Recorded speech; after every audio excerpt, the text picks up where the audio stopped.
Hi guys, welcome to Full Time Devils. I'm Adam McCullough. We're outside Stamford Bridge, 2-0 to Manchester United. Another victory. We got back-to-back wins here for the first time since I think '99. What a day! What a game! Oh my God, I was so nervous. Literally turning up here today, I thought if we lost this game, kiss our Champions League hopes goodbye. Honestly, but they were so nervous in the first half. I didn't see much of a. I didn't want to go into their box. Chelsea had chances, a fair few of them. Poor finishing though from Batshuayi in particular. He would have, on a good day, put 2 or 3 in, and we would have been in bigger trouble. But over the periods of the game, I think they started to focus on Bruno a lot, and it was great to watch him play for the first time. He is a gem.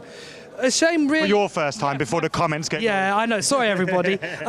Yeah, for me, it was fantastic to see him for the first time in person, playing the way he did. He did get man-marked a lot by Jorginho, which is what I spotted. They didn't want him to have the ball because they know if he gets the ball, give him like 1 or 2 seconds, he finds the man, he gets it out to him. It's always a test as well, especially away from home against Chelsea, a traditionally difficult game. At home against Wolves, difficult game. But we had a lot of possession, and just seeing him in a different... He hit the post, he got the assist for Maguire's second. Yes. For the thing about possession, right, we do very well with it, but we just don't do anything to create a goal.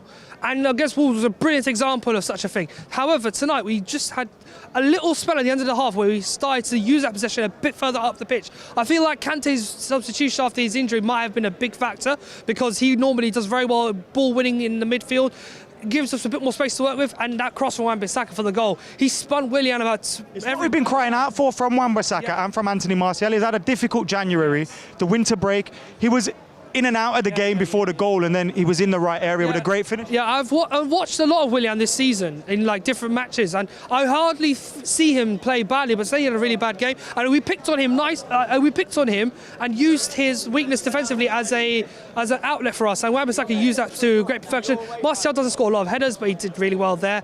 Let's just get on to the second real quick, because they pressed us high at some stage of the first half, but they seemed to recoil a bit in the second half because we were starting to give them something to worry about. We were getting to the final third, the defence kept sliding back. They made a change for Christensen because he got rattled in the first half. Kurzuma's no better, he's complacent. You make the most of that from a set piece. To see Slabhead score a fucking goal, holy... Should he have been sent off? I personally don't think so, no. But then when you see Sons earlier in the season, maybe... Yeah, I mean, I compare those two incidents where Son gets sent off for that incident on Rudiger and tonight.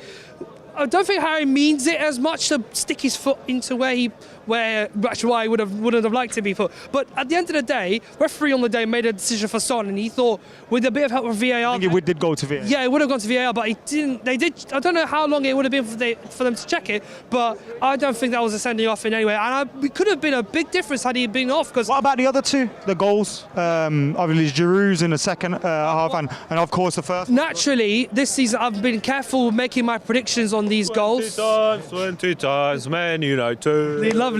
Naturally, I don't make an actual assumption on goals unless I know they're clear. And they were one I was absolutely certain wasn't a goal. That push on Azpilicueta on Brandon Williams. So Fred didn't force Fred did not nudge him. As far as I'm concerned, it might have been like the slightest brush by Fred, but I don't think that constitutes a pivot into Azpilicueta, who then just balls down Williams, and that's not a foul. The second one is if he's got a foot offside, and they came up on the screens as well.